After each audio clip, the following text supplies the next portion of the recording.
Types of drip irrigation, drip सिंचाई के प्रकार, जिसमें पहला है on the basis of drip lateral. Previous drip irrigation part 1 के लेक्चर में हमने देखा था ड्रिप इरिगेशन के कंपोनेंट्स, जिसमें से एक कंपोनेंट था लेटरल। तो on the basis of drip lateral, उसी लेटरल के आधार पर ड्रिप इरिगेशन को दो में डिवाइड किया गया है। पहला है सरफेस ड्रिप इरिगेशन और दूसरा है सब surface drip irrigation. Surface drip irrigation, सतही ड्रिप सिंचाई। इस प्रकार की सिंचाई में लेटरल्स को सॉइल सरफेस में, मतलब मृदा की सतह के ऊपर बिछाया जाता है, जिसमें कुछ कुछ इंटरवल्स, कुछ कुछ दूरी पर ड्रिपर्स या एमिटर्स लगे होते हैं, जिससे कि पानी बूंद बूंद करके डायरेक्टली रूट जोन तक पहुंचता है। क्योंकि हम इसमें ड्रिपर्स के माध्यम से सिंचाई कर रहे हैं सरफेस या फिर मृदा की सतह पर, इस वजह से इसे सरफेस ड्रिप इरिगेशन कहते हैं। वहीं दूसरा है सब सरफेस ड्रिप इरिगेशन, उपसतही ड्रिप सिंचाई। इस प्रकार की सिंचाई में लेटरल को सब सरफेस, मतलब कि मृदा की सतह के अंदर डाला जाता है। इस लेटरल में कुछ कुछ दूरी पर ड्रिपर या एमीटर लगे होते हैं, जिससे कि पानी रूट जोन से प्लांट के दूसरे पार्ट्स में कैपिलरी एक्शन के माध्यम से पहुंचता है। सेकेंड है on the basis of shape of dripper. Dripper या एमीटर के बनावट के आधार पर ये दो प्रकार के होते हैं। पहला है ऑनलाइन ड्रिप। ऑनलाइन ड्रिप में लेटरल पाइप्स में एमीटर या ड्रिपर बाहर की तरफ कुछ कुछ दूरी पर लगे होते हैं, जैसे कि आप इमेज में देख सकते हैं। Online drip wide spacing crops, विस्तृत दूरी पर लगने वाली फसलों के लिए, जैसे ऑर्चर्ड्स, मतलब कि मैंगो का बगीचा हो गया या पपाया का बगीचा, बनाना का, कोकोनट का, आंवला का एक्सेट्रा, इन फसलों के लिए ज़्यादातर उपयोग किया जाता है। दूसरा है इनलाइन ड्रिप। इनलाइन ड्रिप में लेटरल पाइप्स के अंदर एमीटर्स या ड्रिपर्स कुछ कुछ दूरी पर लगे होते हैं। इनलाइन ड्रिप को जनरली क्लोज ग्रोन क्रॉप्स, पास पास उगने वाली सब्जियां, या फिर रो क्रॉप्स जैसे कि कॉटन हो गया, शुगर केन, ग्राउंड नट, इनकी सिंचाई के लिए उपयोग किया जाता है। नेक्स्ट देखते हैं ड्रिप इरिगेशन की सूटेबिलिटी, किन के लिए ये उपयुक्त होता है, जिसमें पहला पॉइंट है वाटर स्कैसिटी एरिया। ऐसा क्षेत्र जहां पानी की कमी हो, जैसे कि ड्रॉट वाला एरिया जहां सूखा पड़ता हो, या फिर इर्रेगुलर रेनफॉल की समस्या हो, मतलब जहां पे बारिश रेगुलर नहीं होती हो, कभी हो रही है कभी नहीं हो रही है, तो वैसी जगहों के लिए ये ड्रिप इरिगेशन जो होता है वो उपयुक्त होता है। नेक्स्ट पॉइंट है अनड्यूलेटिंग और स्टीप टोपोग्राफी। ऊबड़ खाबड़ ज़मीन या फिर खड़ी ज़मीन के लिए ये उपयुक्त होता है। रेस्ट्रिक्टेड सॉइल डेप्थ, ऐसा क्षेत्र जहाँ मिट्टी की गहराई सीमित हो, वहाँ के लिए उपयुक्त होता है। एक्सपेंसिव लेबर, ऐसे क्षेत्र जहाँ पे लेबर महंगे हो, वहाँ के लिए भी ड्रिप इरिगेशन उपयुक्त होता है। क्योंकि ड्रिप इरिगेशन में लेबर्स कम लगते हैं, क्योंकि हमें कोई भी रिजेस या फरो, मेड़ या फिर कोई भी नालियाँ नहीं बनानी पड़ती या लैंड लेवलिंग की ज़रूरत नहीं पड़ती है।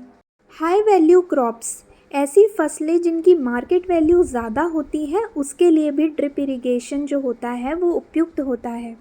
अब देखते हैं इसके एडवांटेजेस, लाभ क्या हैं। ड्रिप इरिगेशन मेथड को अगर सरफेस इरिगेशन मेथड, सतही सिंचाई से कंपेयर करते हैं, तो ड्रिप इरिगेशन में हमको 50 से 70% तक पानी की बचत देखने को मिलता है, क्योंकि ड्रिप इरिगेशन में पानी को एमीटर्स या ड्रिपर्स के माध्यम से बूंद बूंद कर फसलों के रूट जोन तक पहुंचाया जाता है। इस वजह से पानी की बहुत ज़्यादा बचत होती है। ड्रिप इरिगेशन की वाटर यूज़ एफिशिएंसी, जल उपयोग दक्षता, पौधे से जो अल्टीमेट प्रोडक्ट हमको मिलता है, जैसे कि प्लांट बायोमास के रूप में या ग्रेन के रूप में, तो उसे पाने के लिए ड्रिप इरिगेशन सिस्टम कितनी अच्छी तरीके से पानी को इस्तेमाल करता है, उसे वाटर यूज़ एफिशिएंसी बोलते हैं। तो ड्रिप का जो वाटर यूज़ एफिशिएंसी है वो बहुत ज़्यादा हाई होता है, जो कि है 90 से 95%। ड्रिप इरिगेशन की मदद से फर्टिलाइज़र या केमिकल्स को अलग अलग पौधों को प्रभावी रूप से दिया जा सकता है। नेक्स्ट है कि ड्रिप इरिगेशन का उपयोग करने से जो वीड या फिर डिसीज़ प्रॉब्लम है, मतलब खरपतवार और बीमारी की जो समस्या होती है, वो भी कम हो जाती है। क्योंकि ड्रिप इरिगेशन में हम पानी को बूंद बूंद करके सीधा रूट जोन में देते हैं क्रॉप के, जिसकी वजह से ज़्यादातर जो पानी है वो वीड को, जो खरपतवार है, उसे मिल नहीं पाता है ग्रो करने के लिए। नेक्स्ट है जब फर्टिलाइज़र मिला के हम सिंचाई कर रहे हैं तो उसे फर्टिगेशन बोल देंगे। जब हम हर्बिसाइड मिला के जब हम सिंचाई कर रहे हैं तो उसे हम हर्बिगेशन बोल देते हैं।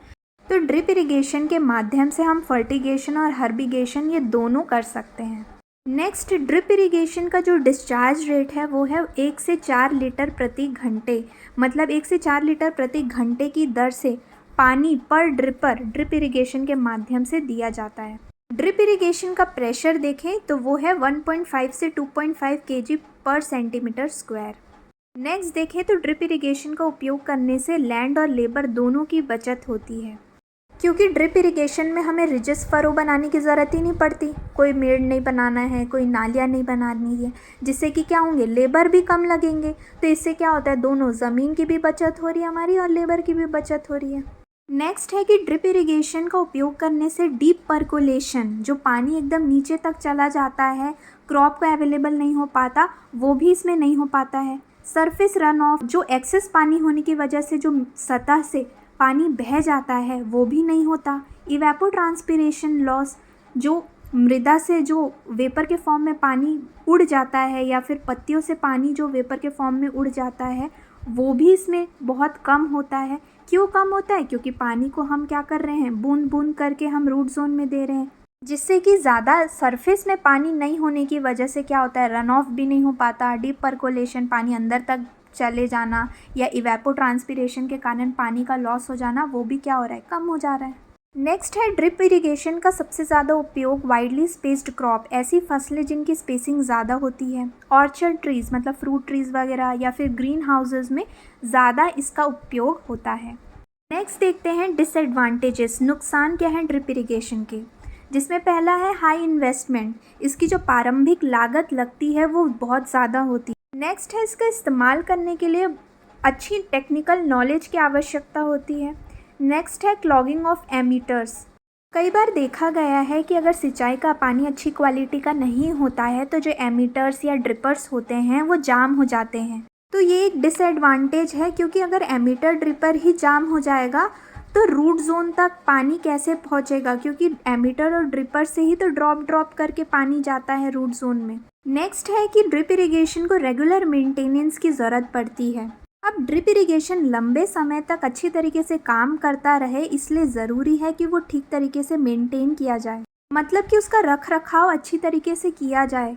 जैसे कि ड्रिप इरिगेशन सिस्टम में वॉल्स ठीक तरीके से फिट हैं कि नहीं, फिल्टर ठीक तरीके से काम कर रहा है कि नहीं, अगर उसमें कोई गंदगी जम गई है तो उसे साफ़ करना, एमीटर्स या ड्रिपर्स कहीं जाम तो नहीं हैं, तो इन सब का निरीक्षण हमें बार बार करते रहना पड़ता है ताकि ड्रिप इरिगेशन सिस्टम ठीक तरीके से काम करता रहे।